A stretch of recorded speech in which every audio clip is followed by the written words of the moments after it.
আমি অত্যন্ত আশাবাদী যে শিলচরের ভোটাররা, শিলচর লোকসভা সিটের ভোটাররা তৃণমূল কংগ্রেসের পাশে থাকবে। এটা রাধেশ্যাম বিশ্বাসের ইলেকশন না, এটা হলো আমাদের স্বাভিমানের লড়াই। আজকে ডিলিমিটেশনে 2টা সিট কমিয়ে দেয় বিজেপি এবং মুখ্যমন্ত্রী বরাকবাড়িতে এসে বলেন কই বরাকের মানুষ তো খুব খুশি।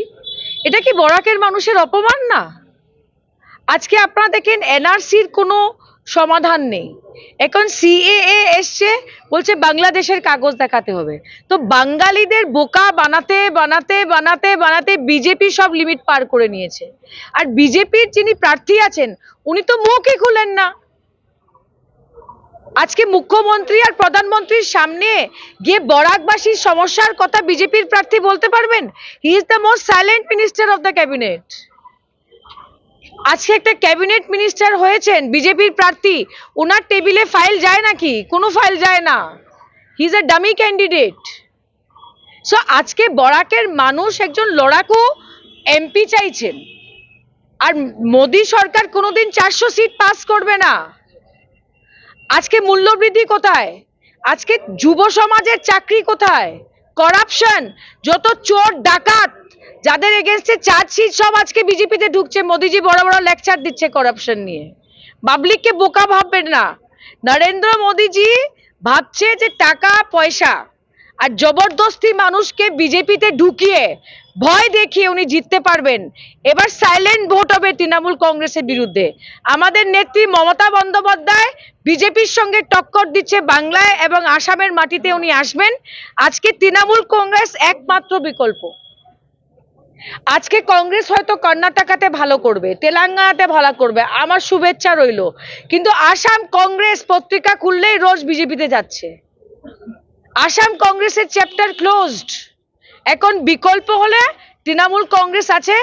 আমি কংগ্রেসের 2019-এ যারা, আমি যখন প্রার্থী ছিলাম, যারা আমার কাজ করেছে তাদেরকে অনুরোধ করছি যে আজকে তৃণমূল কংগ্রেসের সঙ্গে সহযোগিতা করেন, আমরা মিলে বিজেপির সঙ্গে টক্কর দিব।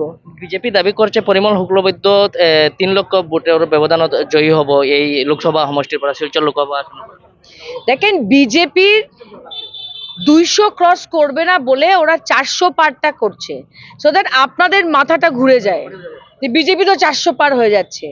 400 পার হবে না 200-র নিচে থাকবে, এটা পাবলিক ডিসাইড করবে। Who is Narendra Modi? Who is Narendra Modi? Public is bigger দেন মোদী, এটা ভুলবেন না।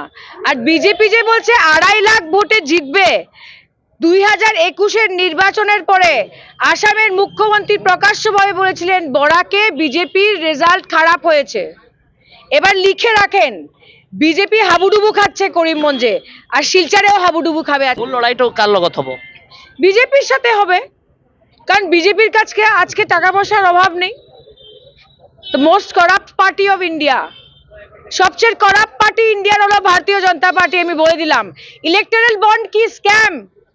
আপনার কাছ থেকে ইডির নোটিশ পাঠিয়ে আপনার কাছ থেকে 100 কোটি টাকা নিয়েছে, তারপরে গভর্নমেন্ট কন্ট্রাক্ট দিয়েছে আপনার কাছ থেকে 50 কোটি টাকার ইলেকটরাল বন্ড নিয়েছে।